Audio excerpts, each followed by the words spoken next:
आइए शुरू करते हैं तिगंत भाग 2 गदखंड पाठ संख्या 3।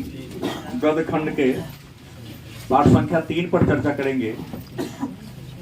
इस पाठ का नाम है संपूर्ण क्रांति। और संपूर्ण क्रांति ये भाषण है। संपूर्ण क्रांति क्या है? कहानी, कविता, निबंध ये कुछ भी नहीं है। ये क्या है? भाषण है। इस ऐतिहासिक भाषण को जयप्रकाश नारायण ने 5 जून 1975 को कहा दिए थे? पटना के गांधी मैदान में। कहा दिए थे? पटना के गांधी मैदान में दिए थे। संपूर्ण क्रांति क्या है? भाषण है। संपूर्ण क्रांति पाठ क्या है? भाषण है। इस भाषण को कब दिया गया था? तो 5 जून 1975 ईस्वी को। कहा? तो पटना के गांधी मैदान में दिया गया था। और देने वाले व्यक्ति कौन थे? तो यहाँ 2-3 प्रश्न। पहला प्रश्न यह होगा कि संपूर्ण क्रांति क्या है? तो भाषण है। दूसरा, संपूर्ण क्रांति भाषण किसने दिया? जयप्रकाश नारायण ने दिया। और संपूर्ण क्रांति भाषण जयप्रकाश नारायण ने कहां से दिया था? तो पटना के गांधी मैदान से दिया था। कब दिया था? तो इस भाषण को जानने से पहले हम लोग जयप्रकाश नारायण के बारे में 2-4 लाइन जान लेते हैं। क्योंकि जयप्रकाश नारायण को एक उपनाम है। इनका उपनाम क्या है? लोकनायक। इनका उपनाम क्या है? हाँ, उपनाम है लोक नायक। लोक नायक मतलब लोगों का हीरो। लोक मतलब लोगों का, नायक माने हीरो होता है। लोक नायक की उपाधि इन्होंने पाई थी। जयप्रकाश नारायण जिनका जन्म 11 अक्टूबर 1902 ईस्वी को सिताब दियारा, क्या हुआ था? सिताब दियारा नामक गांव में हुआ था। यह सिताब दियारा गांव उत्तर प्रदेश के बलिया में भी और वर्तमान बिहार के सारण जिला में पड़ता है। अगर सारण ना होता बलिया दे सकते हैं। अब बलिया ना होगा तो दोनों में से ऑप्शन रहेगा, तो आपको चूज करना है क्या करना है। सो जयप्रकाश नारायण जिनका जन्म 11 अक्टूबर 1902 ईस्वी को सिताब दियारा, जो उत्तर प्रदेश के बलिया या वर्तमान बिहार के सारण जिला में पड़ता है, हुआ था। हमने 75 लिख दिया। 74 है भाषण दिया था इन्होंने। और आपको बता दें, इनके पिता जो थे उनका नाम था हर्षुदयाल। क्या थे? ये अंग्रेजों के काल में नाहर विभाग में काम करते थे। न था पानी उन्हीं पटाने वाला। उसी नाहर विभाग में जिलेदार के पद पर, बाद में रेवेन्यू कमिश्नर बने थे। लेकिन इनके पिता हर्षुदयाल नहर विभाग में जिलेदार के पद पर, बहुत छोटा पद था वहां थे। बाद में टैक्स वसूलने वाला रेवेन्यू कमिश्नर के पद पर इनको डिप्यूट किया गया था। माता का नाम फुलरानी देवी, जो कुशल गृहिणी थी। और इनके बारे में एक बात मैं बता दूं, जयप्रकाश नारायण को उनकी माता ने बचपन में क्या नाम दिया? बाउल। बाउल नाम देने के पीछे रीजन यह था कि बहुत बड़े हो गए लेकिन बोलते नहीं थे, इसलिए मां इनको कहती थी बाउल। कुछ बच्चा देर से बोलता है, तो देर से बोलने के कारण इनकी माता ने इनको क्या नाम दे दिया? बाउल नाम दिया था। इनकी पत्नी प्रभावती देवी, जो महान गांधीवादी नेता बरद किशोर प्रसाद की पुत्री थी। मतलब इनके ससुर का नाम क्या हुआ? बरद किशोर प्रसाद। आपको बता दें, पटना कॉलेजियत से इन्होंने शिक्षा प्राप्त किया था। प्रारंभिक शिक्षा गांव में हुई थी, लेकिन बाद में पटना आए। साइंस के छात्र थे ये। इनकी नियुक्ति इनको बड़ी आसानी से बिहार, ये जो काशी हिंदू विश्वविद्यालय, उसमें नामांकन हो रहा था, लेकिन इन्होंने बीएचयू में नाम लिखाने से इनकार कर दिया था। क्योंकि रियल में राष्ट्रवादी नेता थे ये, कट्टर इंडियन, कट्टर भारतीय थे ये। अंग्रेजों के दान से चलता था। अंग्रेज कुछ समय ऐड देते थे, इसलिए कहा कि नहीं, जो विद्यालय अंग्रेजों के खर्च से चलता है, मैं उस विद्यालय में शिक्षा करा ना। तो बीएचयू में इसलिए नहीं पढ़ा क्योंकि वहां अनुदान से चलता था, अंग्रेजों से पैसा देते थे। बिहार विद्यापीठ से मैट्रिक किए थे। बाद में साइंस के छात्र थे, तो इतने प्रतिभावान थे, इतने प्रतिभा संपन्न थे कि अच्छे टीचर इनको अपना शिष्य बनाने के लिए तैयार हुआ करते थे। तो पटना कॉलेज से इन्होंने शिक्षा प्राप्त किया था। और गांधी जी 1920 में असहयोग आंदोलन का ऐलान किया था, तो असहयोग आंदोलन के दौरान इन्होंने पढ़ाई को क्या कर दिया था, छोड़ दिया था। पढ़ने की इनकी रुचि थी। इन्होंने अमेरिका में भी जाके पढ़ाई किया था और अमेरिका के 1922 में अमेरिका गए थे। असहयोग आंदोलन की समाप्ति के बाद देखा कि आंदोलन स्थिर हो गया, आंदोलन में कोई गर्मी नहीं है, तो इन्होंने कहा कि नहीं, कुछ तो हमको शिक्षा प्राप्त करना होगा, क्योंकि बिना ऐसी शिक्षा प्राप्त किए इंसान कुछ नहीं कर सकता। तो इन्होंने क्या किया था, सोच लिया कि मुझे कहाँ जाना है, अमेरिका पढ़ने जाना है। और अमेरिका पढ़ने जाने के क्रम में इनको पता था, सत्यदेव प्रसाद एक व्यक्ति थे जिन्होंने कहा था कि अमेरिका में अगर पढ़ना हो, आप लोगों से प्रश्न कल किए थे, हम नहीं जवाब दिया। सत्यदेव उनका नाम था, नहीं सदानंद तो फ्री प्रेस के मालिक थे। सत्यदेव, स्वामी सत्यदेव ऐसे व्यक्ति थे, उन्होंने कहा था कि अमेरिका में पढ़ना बड़ी आसान है, कि बच्चे वहां पार्ट टाइम जॉब करके शिक्षा पूरी कर सकते हैं। तो सत्यदेव के भाषण से बड़ा प्रभावित हुए। कहते हैं स्वयं कि हमारे पिता की औकात नहीं थी, इतनी हैसियत नहीं थी कि हमको अमेरिका भेज के क्या कर सके, पढ़वा सके। बाकी अमेरिका में क्या क्या किए बाद में। तो अमेरिका गए पढ़ने 1922 में, और अमेरिका के कैलिफोर्निया, बर्कले, विक्सन, मेडिसन, इन तीनों कॉलेज में इन्होंने पढ़ा। स्नातक की डिग्री इन्होंने अमेरिका में किया था। पता चला हाँ इनकी माँ क्या हो गई, अस्वस्थ हो गई, बीमार हो गई, तो माँ के बीमारी होने के कारण वापस इंडिया लौट आए। इसका इन्होंने पीएचडी शिक्षा नहीं पूरा कर सका। क्यों नहीं कर सके? क्योंकि माँ का स्वास्थ्य, अपने माँ के अस्वस्थता के कारण इन्होंने पीएचडी की शिक्षा पूरी नहीं कर पाई। आपको बता दें, अमेरिका से लौटने के बाद 1929 में इन्होंने कम्युनिस्ट में शामिल हुआ था। हालांकि अमेरिका से ये मार्क्सवादी बनकर आए थे, कम्युनिस्ट विचारधारा को लेकर आए थे। इनके ऊपर लेनिन और मार्क्स के विचार का ज्यादा प्रभाव था। लेकिन इन्होंने देखा है इंडिया आए तो मार्क्सवादी विचारधारा तो रखे, लेकिन व्यवहारिक रूप में जो के कांग्रेस है, मार्क्सवादी थे। हाँ वो समाजवादी का, तो दोनों समान है लगभग। हाँ कार्ल मार्क्स, मतलब ये मार्क्सवादी विचारधारा के समर्थक थे। अमेरिका में रहकर पूरे मार्क्सवाद के सिद्धांत को पढ़ लिया थे, तो मार्क्सवादी बन गए थे 1924 में। हाँ दास कैपिटल को कहते हैं। लेकिन प्रश्न इंडिया में आया तो इन्होंने उस रास्ता को त्याग दिया, मार्क्सवादी विचारधारा को त्याग दिया। कि इन्होंने देखा कि मार्क्सवादी कम्युनिस्ट लोग भले गरीब और मजदूर के हित की बात करता है, लेकिन देश को आजाद करने के लिए खून नहीं बहाया है। और लेनिन ने, कार्ल मार्क्स ने स्वयं कहा था, लेनिन ने भी कहा था कि भले ही तो कम्युनिस्ट विचारधारा को लेकर चलो, लेकिन जिस देश में जाते हो वहां अगर उस प्रकार का माहौल नहीं है, देश अगर स्वतंत्र नहीं है, तो तुम्हें अपने मार्क्सवादी विचारधारा को फैलाने का अधिकार नहीं मिलेगा। क्योंकि गांधी ने यही ना काम किया कि जहां रंग भेद की नीति है वहां मेरा वकालत कोई मानेगा, भले रंग भेद का विरोध करना होगा। तो यहाँ पर क्या हुआ, 1922 में गए अमेरिका, और अमेरिका में 1924 में मार्क्सवादी बने थे। अमेरिका से लौटने के बाद 1929 में कांग्रेस से जुड़े थे। कांग्रेस से 1900 कब जुड़े? 29 से जुड़े। और गांधी जी के 3 आंदोलन में इन्होंने सपोर्ट किया था। पहला असहयोग आंदोलन, दूसरा 1930 के सविनय अवज्ञा आंदोलन, चमक गए 1942 के भारत छोड़ो आंदोलन से। जो कि सबको पता है 1942 के भारत छोड़ो आंदोलन में इनको हजारीबाग जेल में कैद कर दिया गया था।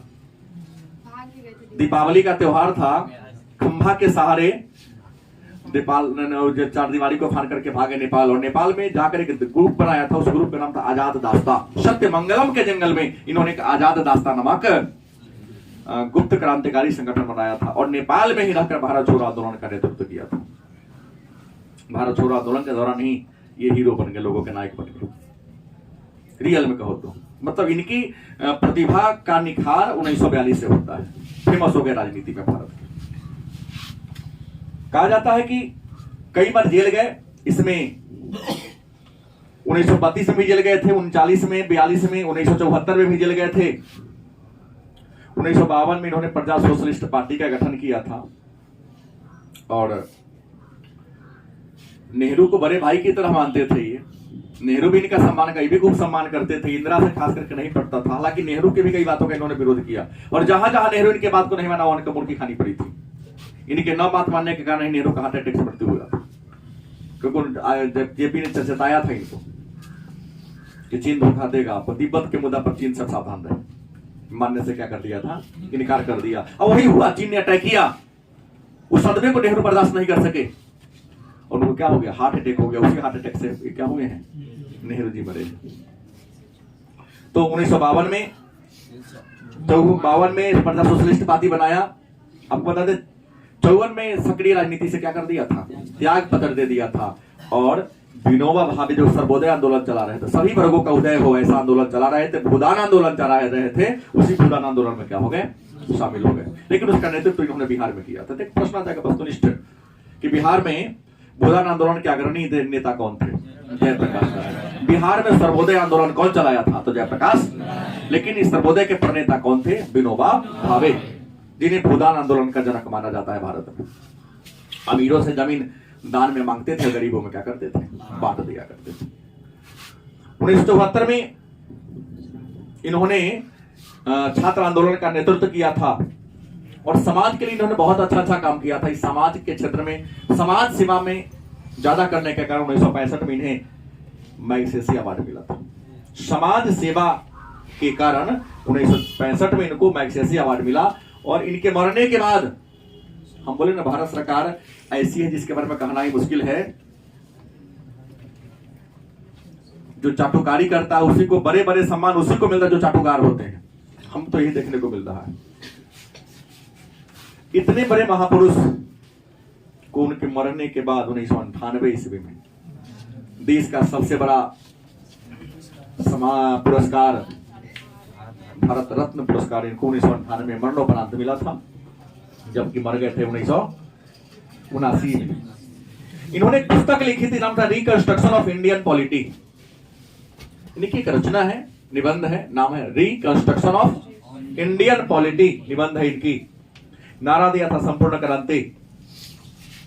यह है जयप्रकाश नारायण से जुड़ा हुआ कुछ महत्वपूर्ण बातें। आइए, इन्होंने जो 5 जून 1974 को पटना की गांधी मैदान में जो भाषण दिया था, उस भाषण में विशेष क्या है कि किताब में छाप दिया। तो आप सबको शायद एक बात की जानकारी है कि भारत में 5वां आम चुनाव 1971-72 में हुआ, 71 में हुआ था, गलत या सही, जिसमें इंदिरा गांधी के सारे विरोधियों ने एक नारा दिया था, इंदिरा हटाओ देश बचाओ। 71 के चुनाव में हुआ था बात, पर आया हूं शायद पॉलिटिकल साइंस। इंदिरा हटाओ मध्यावधि हुआ था, एक साल पहले करा दिया था। तो नारा क्या दिया था, इंदिरा हटाओ देश बचाओ का नारा दिया था। सारे विरोधी पार्टियां इंदिरा गांधी के विरुद्ध एक हो गई थी, जैसे आज नरेंद्र मोदी के विरुद्ध सारे भारत की राजनीतिक पार्टियां एक हो गई है। गलत कि सही? सेम कंडीशन 1971 के चुनाव के समय का था। इंदिरा गांधी ने एक नारा दिया था, देखो जीवन में आगे बढ़ने के लिए सकारात्मक विचार, सकारात्मक सिद्धांत और सकारात्मक सोच का होना बेहद जरूरी है। गलत कि सही? इन्होंने नारा दिया था गरीबी हटाओ, और इस सकारात्मक नारा के आधार पर इंदिरा गांधी सत्ता में आ गई, ज्यादा सीट लेके आई थी। लेकिन सत्ता में आने के बाद इन्होंने देश में ऐसा कोई कार्य ही नहीं किया, इंदिरा गांधी ने ऐसा कोई कार्य ही नहीं किया कि गरीबी हटे। जबकि ऐसा काम जरूर हुआ कि गरीबों की गरीबी बढ़ती जा रही थी, बेरोजगारी बढ़ती जा रही थी, महंगाई बढ़ती जा रही थी, विद्यार्थी पढ़ रहे थे, कहीं आशा का चिराग दिखाई नहीं दे रहा था कि कहीं नौकरी वगैरह उनको मिले, ऐसा कोई वैकेंसी ही नहीं आ रही थी। सरकार हाथ पर हाथ रख के बैठी थी, लेकिन मजबूरी, सरकार की मजबूरी थी। 71 में चुनाव हुआ, 72 में अंतरराष्ट्रीय बाजार में पेट्रोलियम की कीमत बढ़ गई थी। 71 में ही पाकिस्तान ने अटैक कर दिया था। जो पैसा हम किसी अन्य काम के लिए रखे तो पैसा कहीं और खर्चा हो गया। 71 में पाकिस्तान से युद्ध हो गया, बहुत खर्च हुआ था, क्योंकि 71 की लड़ाई में पाकिस्तान का हेल्प अमेरिका ने किया था। गलत कि सही? अलग बात है कि 1971 में रूस ने हमारा सपोर्ट किया था, वचन से ही करे लेकिन सपोर्ट किया था, तब जाकर अमेरिका पीछे दबा था। 72 में अंतरराष्ट्रीय बाजार में पेट्रोलियम की कीमत बढ़ गई। इतना ही नहीं, हमारे पड़ोसी देश परमाणु बम बना लिए थे, भारत के पास परमाणु टेक्नोलॉजी नहीं था, और नियम है अगर आपका पड़ोसी आपसे स्ट्रॉन्ग है तो बार बार आपको धमकाएगा। तो 1974 में हमने परमाणु परीक्षण भी कर लिया था, इससे हमारी आर्थिक स्थिति क्या हो गई थी, डबाडोल हो चली थी। यहां ये हुआ, स्थिति खराब थी। यहीं पर गुजरात के छात्रों ने नवनिर्माण आंदोलन चला दिया था और सत्तारूढ़ पार्टी वहां कांग्रेस थी। चिमन भाई पटेल वहां के गुजरात के मुख्यमंत्री हुआ करते थे। वहां के छात्रों ने क्या किया था, वहां के विधायकों से बलपूर्वक सिग्नेचर करा करके चिमन भाई पटेल की सरकार को गिरा दिया। बिहार के छात्र भी गुजरात मॉडल को बिहार में लाना चाह रहे थे। बिहार के छात्र भी गुजरात मॉडल को बिहार में क्या करना चाह रहे थे, लाना चाह रहे थे कि यहां भी नवनिर्माण चले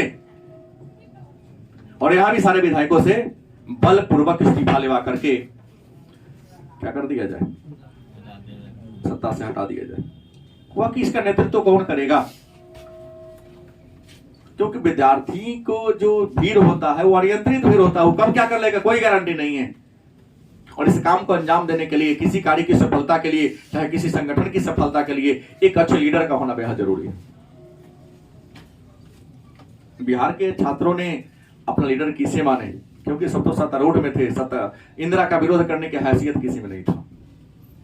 तो अटल बिहारी वाजपेयी ने इंदिरा गांधी को चंडी का अवतार कहा था।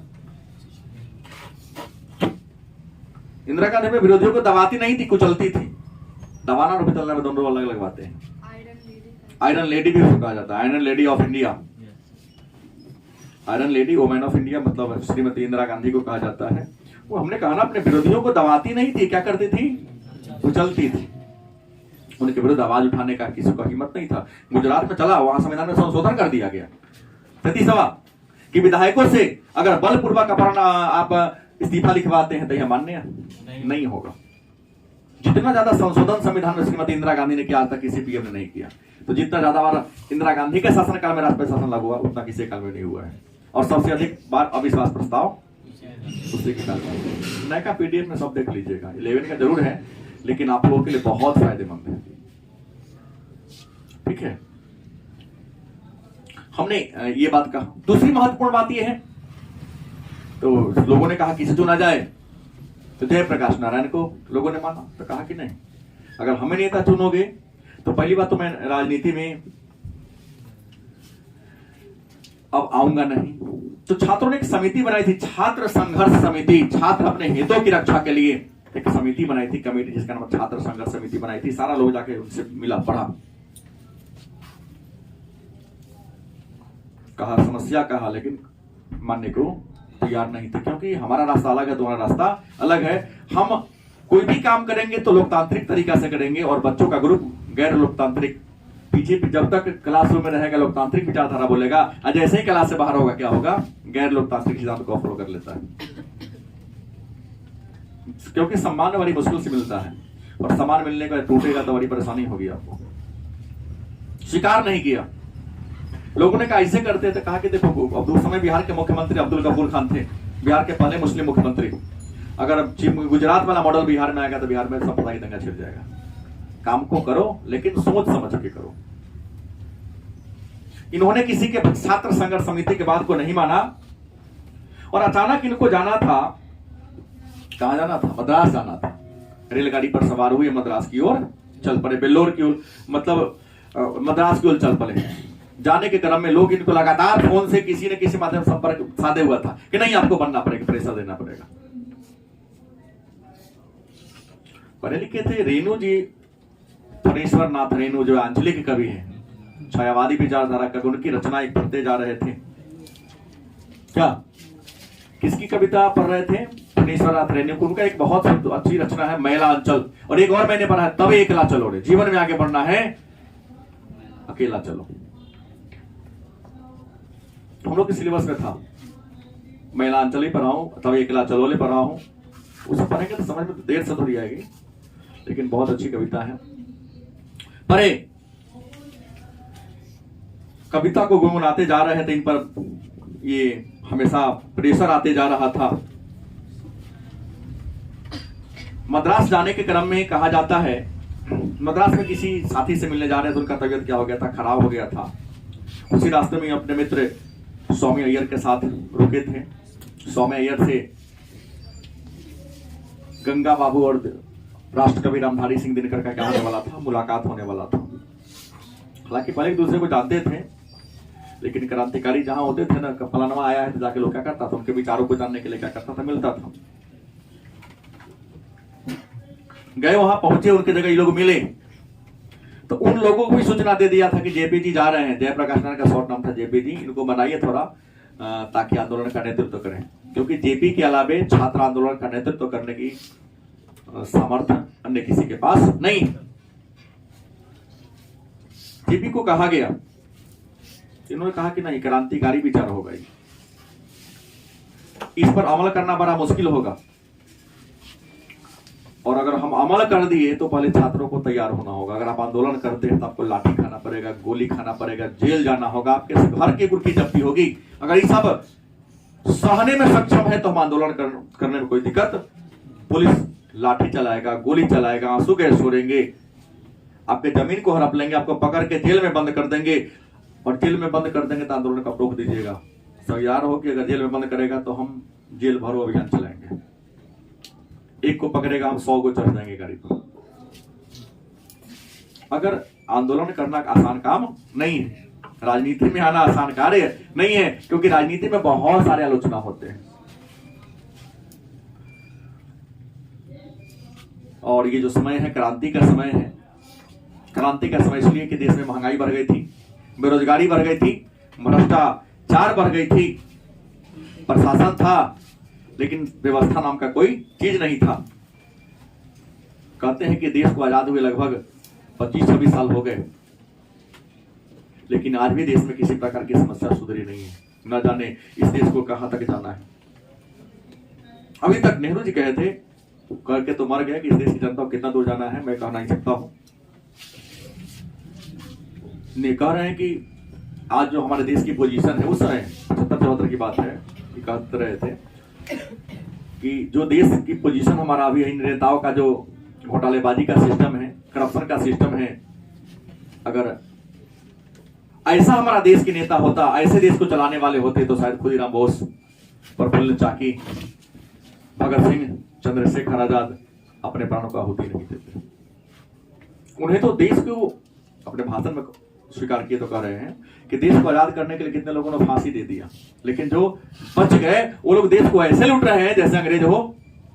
आज के नेता भले ही चेहरा से, आवाज से इंडियन हो, लेकिन ब्रेन से अंग्रेजी है, क्योंकि भारत को अपनी मातृभूमि नहीं समझता, यहाँ के पैसा को अपना सब कुछ समझता है। चुनाव के समय यहाँ की जनता को अपना सब कुछ मान रहा है, चुनाव के बाद जनता के चेहरा को भूल जाता है, उसकी आवाज को भूल जाता है। कौन, कहां से बोल रहे हैं? अरे भूल गए। बड़े लोग की पहचान होती है, आपको ख्याल उसी समय तक रखेगा जब तक आपकी क्या हो, उसको जरूरत हो। जरूरत पूरी हुई आपको भूल जाते हैं। इसलिए मैं बार बार बोलता हूं, राजनीति है कि मतलब निकल गया तो पहचानते नहीं। ये राजनेताओं, राजनीति, भारतीय राजनीति के क्या ये है, बड़ी प्रेशर इनके ऊपर आता है। इन्होंने आंदोलन का नेतृत्व करना क्या कर लिया, स्वीकार कर लिया। नेतृत्व स्वीकार किया तो 5 जून 74 को पटना के गांधी मैदान में आए, और भाषण में इन्होंने कहा था, बिहार युवक साथियों को कहा था कि मेरे प्यारे बिहार के युवा साथियों, आपने प्रेशर में तो हमको राजनीति में क्या करिए, दोबारा प्रवेश करा दिया, लेकिन अब क्रांति नहीं, संपूर्ण क्रांति होगी। आप केवल शिक्षा के लिए लड़ रहे हैं, लेकिन अब जो क्रांति होगी वो भूख के विरुद्ध होगी, महंगाई के विरुद्ध होगी, करप्शन के विरुद्ध होगा।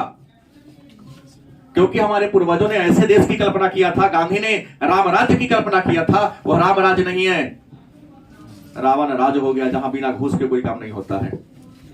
सरकारी ऑफिस में अगर काम करवाना, टेबल के नीचे हाथ आपको घुसाना पड़ेगा, बिना घूस के कोई काम नहीं होता है। आप कॉलेज के छात्र हैं, आप नामांकन करवाने जाते हैं, अगर 200 फी है तो 205 रुपये आपसे लेता है वो। एक सामान्य सा CLC SLC करवाने है तो वहां उसका भी कहता है कुछ दो हमको। गलत कैसे कहते हैं, सारा हर जगह बिना शिक्षण संस्था भी भ्रष्ट हो चुकी है। शिक्षण संस्था भी क्या हो चुकी है, भ्रष्ट हो चुकी है, जहां पढ़ाता नहीं है, और वेतन बढ़ाने के लिए दिन पर दिन हल्ला होता है, समितियां बनती हैं। हम जाते हैं तो सबसे पीछे बैठे, कल भी सबसे जाके पीछे, देर से बोलते पीछे बैठ गए, सब देख के मोबाइल का यूज कर रहा था। भाई क्या कर रहे हो आप लोग, आपको नहीं पता? हमें नहीं, कुछ नहीं पता। ग्रुप बन रहा है, भविष्य में हम लोगों को क्या करना होगा, हल्ला वाला आंदोलन करना होगा तो करेंगे। बोले पानी में मछली नौनो फुटिया बखरा, ईमानदारी से काम करो ना, कम थोड़ी ना। तुम अच्छा करोगे तुम्हारा मालिक खुद को बढ़ा देगा। अभी तो विद्यालय गए नहीं, पढ़ाए नहीं थे तो 10,000 का वेतन देगा तो हम काम करेंगे। तो यहाँ ये राजनीति है कि अभी आपको अपॉइंटमेंट मिला नहीं, जॉब मिला नहीं, ग्रुप बनाकर सरकार के विरुद्ध एक मोर्चा खोलना शुरू कर दिया है। तो शिक्षण संस्था भी क्या होगी, बिगड़ चुकी है।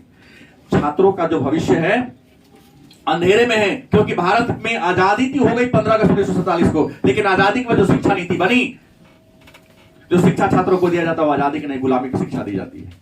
और जब तक कहते हैं कि जब तक देश में गुलामी की शिक्षा दी जाएगी, भारत के लोगों का मानसिकता नीचा गिरा रहेगा। क्योंकि अभी तक वो आपने जो इतिहास पढ़ा हुआ कला 6 से वर्गीकरण होता है, 6ठी कक्षा से वर्गीकरण होता है ना, इतिहास अलग होगा, राजनीति अलग होगा, भूगोल अलग होगा। तो 6ठी में शायद गौतम बुद्ध महावीर स्वामी के बारे में बताया गया है, नहीं तो पूरे दिल्ली सल्तनत, पूरे मुगल साम्राज्य और अंग्रेजों के शासन को। क्या भारत में महाराणा प्रताप नहीं थे, भगत सिंह नहीं थे, सुभाष चंद्र बोस, क्या उनका जीवन चरित्र नहीं पढ़ाना है? क्योंकि एक बात तो आपने जाना है कि आपकी जैसी संगति होगी, जैसा इन्वायरमेंट होगा, ऐसा आपका विचार होगा। संगति पर नियति, आपके नियति पर संगति पर का प्रभाव पड़ता है, आपके विचार पर भोजन का भी प्रभाव पड़ता है, आपके व्यक्तित्व पर आपके इन्वायरमेंट का प्रभाव पड़ता है। तो बच्चा को बचपन से गुलामी की शिक्षा, उसने आया हमको ऐसे दबाया, उसने किया ये किया, तो बच्चा में तो ये दिमाग बढ़ जाता है कि ना हम काबिल नहीं है। गुलामी की शिक्षा दी जाती है, विद्यार्थी तो शिक्षा पा लेता है, लेकिन दिमाग में तो गुलामी वाला भरा हुआ है, दर दर की क्या करता, ठोकर खाता है, और नौकरियां उसे क्या होती है, नहीं मिलती। दिन प्रतिदिन बेरोजगारी बढ़ती जा रही है, गरीब और गरीब होता जा रहा है। अलग बात है कि हमारे देश में गरीबी हटाओ का नारा दिया गया, लेकिन जब भी गरीबी हटाओ का नारा दिया गया तब तो गरीबी क्या हुई है, बड़ी।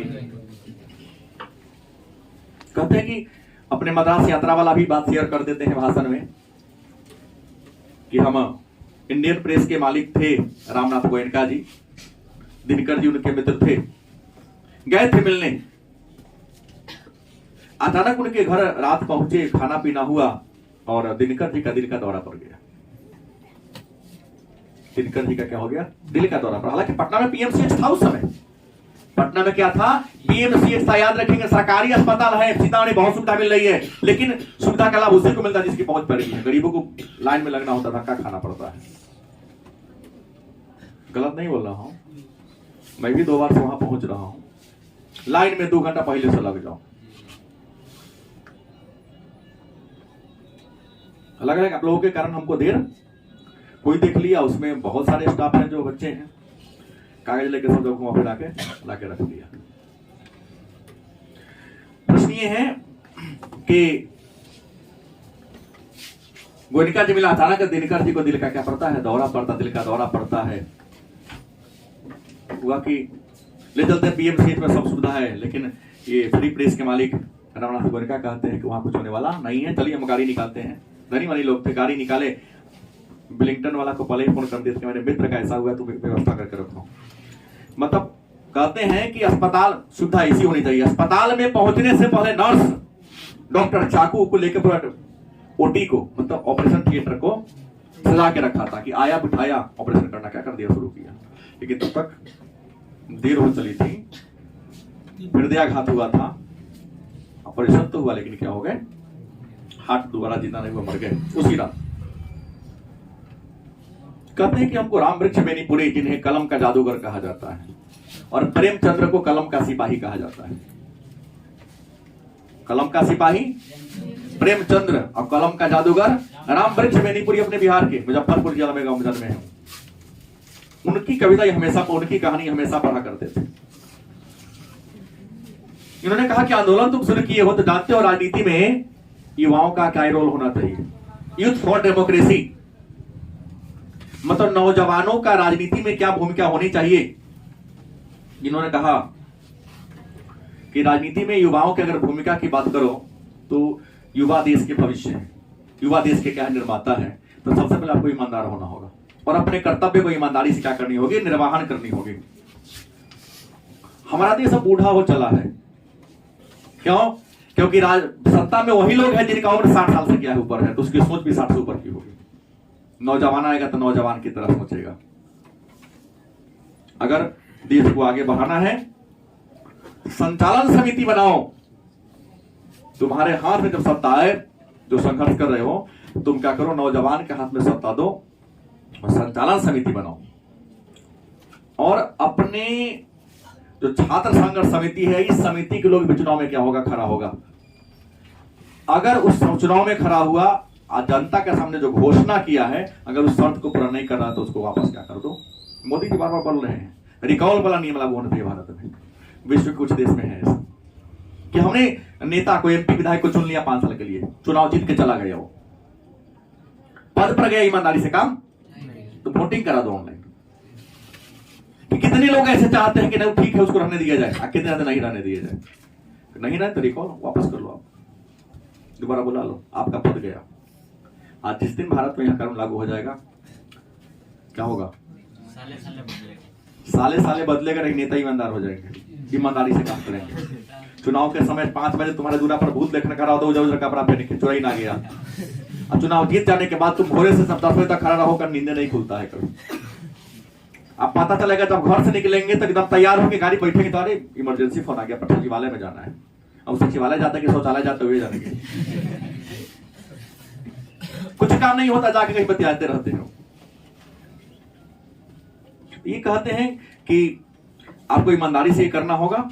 आप, हम लोग दूसरी पीढ़ी के हो गए, आप नई पीढ़ी के क्या हैं, लोग हैं, देश का नेतृत्व तो अपने हाथ में संभालिए। हमको नेता बना लेकिन हमको आगे बढ़ने मत दीजिए, क्योंकि हम आगे बढ़ेंगे थोड़ी सी क्या हो जाएगी, गड़बड़ी हो जाएगी। क्योंकि इसलिए गड़बड़ी हो जाएगी क्योंकि हम पहले के लोग हैं, हमें वो उतना ऊर्जा नहीं है जितना है आज जिसका मैं विरोध करने जा रहा हूं, उससे हमको पड़ता नहीं है। इंदिरा का विरोध, इंदिरा गांधी के विरुद्ध में बोलने वाला एकमात्र व्यक्ति जयप्रकाश नारायण थे। इंदिरा हटाओ देश बचाओ का नारा दिए थे। इन्होंने संसद मार्च का जब छात्र न माना कि नहीं नेता आप ही को बनना पड़ेगा, तब काहे बना रहे हो। हम तो नेहरू जी को अपना बड़े भाई मानते थे, वो हमको छोटा भाई मानते थे, लेकिन हमको नेहरू जी पीएम बने तो कहीं पता उठा नहीं पता। नहीं पटने के पीछे रीजन था, हंगरी मुद्दा पर, तिब्बत मुद्दा पर हमेशा उनको हम सलाह दिए कि आपको धोखा देगा। वहां भी धोखा मिला। तिब्बत मुद्दा पर 1962 में चीन ने भी क्या दिया, इनको धोखा दिया। कभी कहते हैं, पहले ही चर्चा कर दिया हूं कि लोग छात्र लेकिन मान इनसे नहीं रहा था कि आपको राजनीति में हिस्सा लेना ही पड़ेगा। तो कहा कि हम कट्टर हैं। मैं अपने बचपन की बात बता दूं कि जब मैं शिक्षा प्राप्त किया तो पहले शिक्षा गांव में प्राप्त किया, उसके बाद पटना कॉलेज में मैंने शिक्षा पढ़ा। यहाँ मेधावी छात्र थे, अच्छे अच्छे टीचर हमको पढ़ाने में अपना गर्व महसूस करते थे।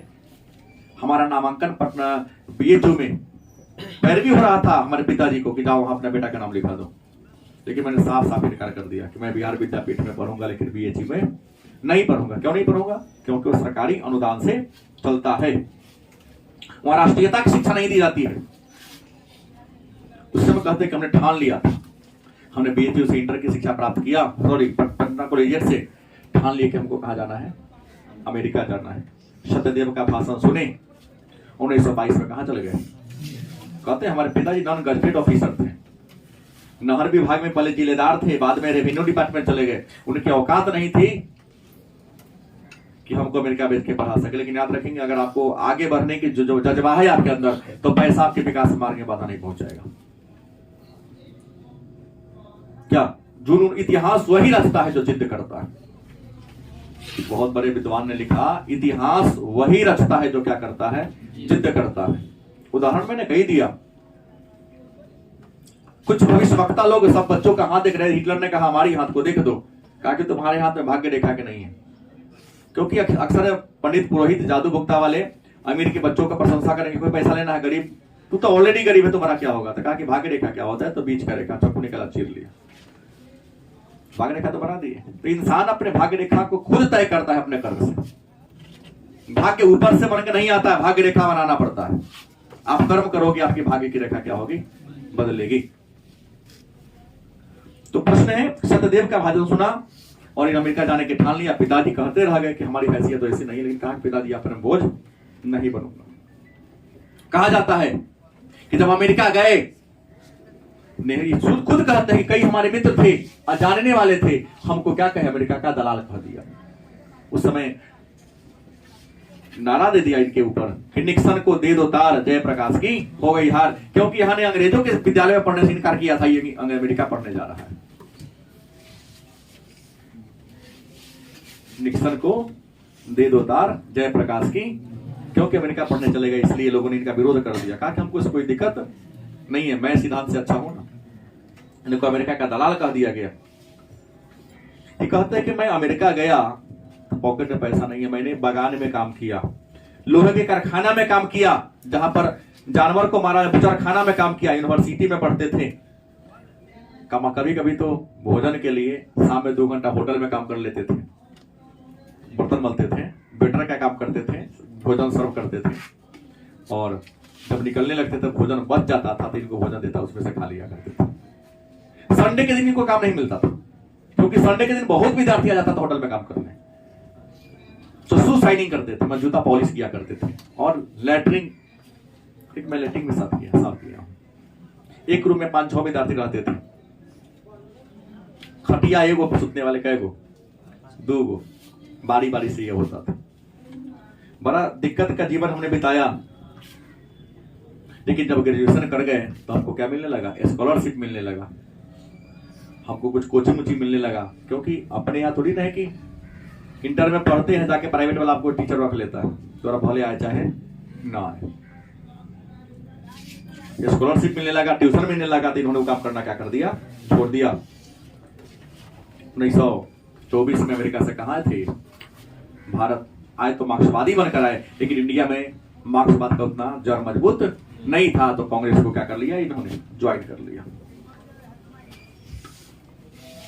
आए तो इनसे मिलने आए थे। जब कहे कि अमेरिका से आए तो अब्दुल गफूर भी हमसे आके मिले थे, चंद्रशेखर बाबू भी हमसे आके मिले थे। सबने हमें हमारी क्या की थी, सराहना की थी।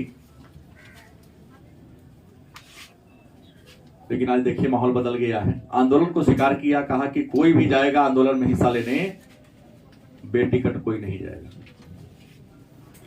जबकि आजकल रैली जुलूस में लोग बेटिकट चलते हैं, इतना लोग चिकोन रोके वाला। इन्होंने कहा कि नहीं, सिद्धांत होता है। इनके आह्वान पर बिहार राज्य के कोने कोने से छात्र पहुंच गए, लोगों ने टिकट कटाई, इन्होंने संसद मार्च का नारा दिया, सभी कहां चला गया, दिल्ली।